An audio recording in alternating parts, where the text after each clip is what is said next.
umunezero ntangere vyo gusubira kubana namwe banywanyi bacu muriko murabana natwe makuru n'ibiganiro vya misi yose tubandanya gushikiriza kuri no mbonesha kuri yacu ari nayo yanyu Muhuza TV. Uyu numwe tugiye kubageza kamakuru biriko biravugwa bigezwe ku ngaha mu gihugu c'u Burundi.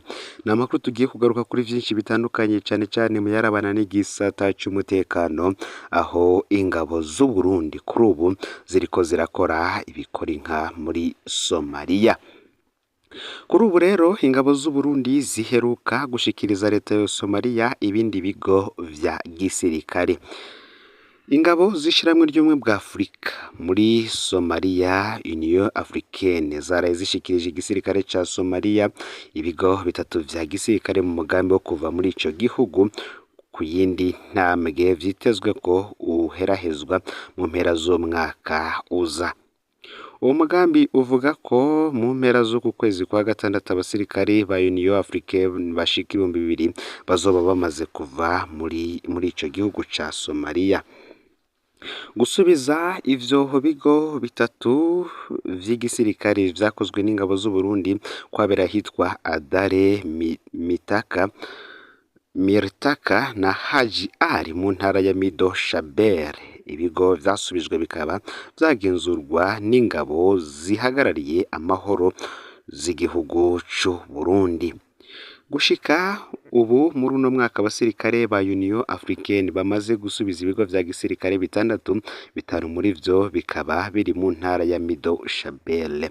Tubibutse ko ibi bigo bitatu ari vyasubijwe mu minwe hakaba harimwo ikigo ca mbere kiri muri zone ya Heliwa iri ku mugwa mukuru wa Mogadisho casubijwe igenekerezo ya 22/0 uyu mwaka, naco kikaba cari ikigo cagenzurwa n'abasirikare b'u Burundi. Ntibizwi neza abasirikare ba Union Africaine bamaze kuva muri Somalia gushika ubu uko bangana. Somalia iramaze igihe yigisha abasirikare bayo bashasha mu gihugu ca Uganda, Ethiopia ndetse na Eritrea ngo bazosubirire abasirikare 19,000 b'umuryango umwe bwa Afrika basanzwe bari muri Somalia. Ibi biriko biraba mu gihe Somalia yitegurira umuco wa kabiri w'ibitero bikomeye ku banywanyi b'umugwi Al-Shabaab. Uwo mugwi usanzwe ukorana na Al-Qaeda warasohoye video nshasha werekana amajana y'abanywanyi bawo bari bahejeje guhabwa inyigisho. Kuri ubu rero ingabo z'u Burundi muri ico gihugu zarungitswe kugarukana amahoro, zikaba ziriko ziravyitwaramwo neza cane kuko zimaze gusubiza mu minwe ya leta ibigo bitatu vyari vyarafashwe mu minwe n'uwo mutwe w'iterabwoba. Ni nyuma yaho kandi mu kwezi kwa gatanu k'umwaka uheze Perezida Ndayishimiye Murantunge Juge yatangaje ko Afrika yatakaje abahungu n'abakobwa ku rubuga rw'icubahiro, yihanganisha kandi n'imiryango yaburiye abayo mu bitero vyakozwe. Ivyo bikaba vyari mu butumwa bwashizwe kuri Twitter na Perezida Varisito Ndayishimiye ko atamagambo ahagije yo kwamagana ico gitero ku ngabo z'abarundi. Itangazo ry'igisirikare c'u Burundi naryo ryasohotse ryavuga ko ico gitero ca Al-Shabaab caguyemwo ico gihe abasirikare 10 baburwa irengero, naho 25 barakomereka. Itangazo ryashizwe ku mukono n'umuvugizi w'ingabo z'u Burundi bavuga ko abaterabwoba 20 ba Al-Shabaab ico gihe nabo bishwe mu mirwano ikomeye yabaye. Leta ya Somalia n'umuryango w'ubumwe bwa Afrika nayo yatangaje ko yamaganiye kuri ico gitero cakozwe ku kigo c'ingabo z'u Burundi zari mu butumwa bwa ATMIS muri Somalia. Ku mpande zompi mu matangazo zashize ahabona zavuga ko zihanganishije u Burundi ku gitero abasirikare babwo baguye muri ico gitero, ariko zose zikaba zaririnze gushira ahabona umubare w'abasirikare boba bari muri baguye muri ico gitero. Kuri ubu rero ingabo z'u Burundi zimaze kubona ivyo vyose nazo zarahagurutse zifata ibigwanisho, icatumye zibasha kwigarurira ibigo bitatu vyari vyarafashwe n'izo nyeshamba.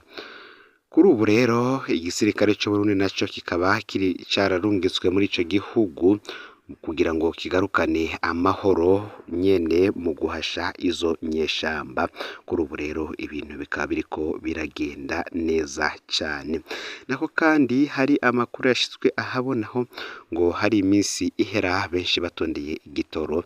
Ibi akaba ari bitangazwa n'umwe mu umugore atwara taxi akorera mu gisagara ca Bujumbura.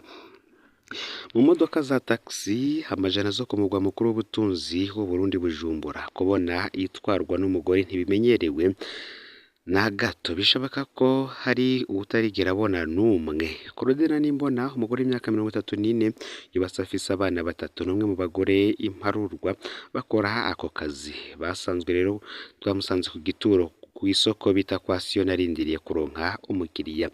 Yemeza ko abagore batwara taxi nk'akazi ka misi yose batarenga batatu, nawe nyene arimwo. We avuga ko akamazemwo imyaka 6 kandi n'abagakora ngo bamwe niwe yabigishije. Imbere yaho avuga ko yatwaye taxi moto imyaka 4. Claudine avuga ko ikimugoye atari uko akora akazi kiganzwe n'abagabo. Ubukene bw'igitoro nibwo buhungabanya akazi kiwe. Gashobora kumara iminsi myinshi atondeye igitoro kandi nyene imodoka nawe akamusaba kumuha amafaranga buri munsi. Ese uyu mugore yoba yaravyinjiyemwo gute? Claudine avuga ko abantu benshi barondera kumenya ingene yinjiye muri ako kazi kiganzwe n'abagabo. Ati navyisanzemwo, narabikunze kubera aho naba hari abashoferi bakaza baranyigisha imodoka, mu nyuma nsanga ndabaye umushoferi. Nubwo akora akazi kiganzwe n'abagabo, yemeza ko atangorane zihariye bahura. Abakiriya badufata co kimwe, ababosi abakoresha badufata co kimwe, nta kuvuga ngo niko ari umugore, ahubwo abakunda gutinya ni abamama. Claudine yemeza ko abakiriya b'abagabo babatera intege ngo reka tubashorere namwe mutere imbere. Avuga ko mbere kenshi n'abakunda gutinya ngo n'abamama. Umumama ahagaritse taxi agasanga ari umukenyezi, niwe aca avuga ngo oya wohava unaga. Uretse gutinya kuja muri taxi itwarwa n'umugore, Claudine yemeza ko no kuba abagore bakiri bake cyane muri ako kazi, imvu imwe ari uko abagore canke abakobwa batinya ako kazi. Ariko ku myaka 10 akamazemwo, yemeza ko ari akazi nk'akandi, umwuga ku wundi. Kandi ngo n'abarya abagabo usanga dukorana umaze kuza mugaparika hamwe, mu nyuma barakumenyera ukaba nka mushiki wabo, banagufasha kurondera abakiriya.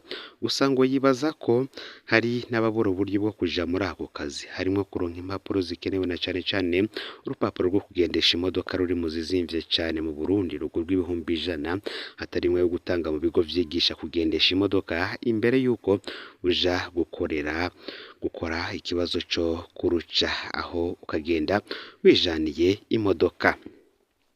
Claudine co kimwe n'abandi bakorera mu gisata cyo gutwara abantu n'ibintu, kimwe mu bibazo bimuhanze muri iki gihe ni ubukene bw'igitoro. Aheze igihe kirekire carabaye akaranira abahinga mu Burundi, aho banyweshereza imirongo y'imiduga irashobora gushika ku kilometero. Abatwara amapikipiki nabo bakaza bikoreye reservoir kuko batemerewe kuzana moto zabo hagati mu gisagara. Ariko umukuru w'igihugu Valentin Ndayishimiye yemeza ko mu bubiko bw'igihugu bw'igitoro cy'igihugu i Dar es Salaam muri Tanzania igitoro cuzuye. Avuga ko ingorane ari zo kugishikana mu Burundi kuko bene ibiduga bikizana bari muri babandi yagiriza gutobera igihugu. Muri abo avuga abadandaza igitoro kuva kera ntibakunze kwisigura ku vyo bagirizwa n'umukuru w'igihugu. Claudine avuga ko ashobora kumara iminsi 3 canke irenga atonze kugira akironka. Ati nkatonda aho noshikiriwe ngaca nsanga kirakamye, bati tuzozana ikindi ejo. Uca uyiraza aho nyene ukarondera abazamu bakayirarira, bukeye bazanye ugashikirwa. Ibintu by'igitoro ni amahirwe nyene, handi ho ngo n'iminsi 4 irashobora guhera dutonze tutakironka. Ariko izo ngorane avuga ko ababosi batazumva. Ati hariho umubosi avuga ngo verisema amafaranga ategezwa guha nyine imodoka ku munsi utegezwa kuyiriha naho watondeye igitoro. Urumva ko rero haguma ngaho atakintu uriko urakora, uremera ugatora imodoka ukemera ukayakorera gushika uyakwize aho kuguma imuhira. vyonda subscribe canke sabone kuri Hotel Wafyenda ko kugira ngo doja ucikanwa n'amakuru n'ibiganiro tubandanya gushikiriza. N'umuhuza TV Imana ibahezagire.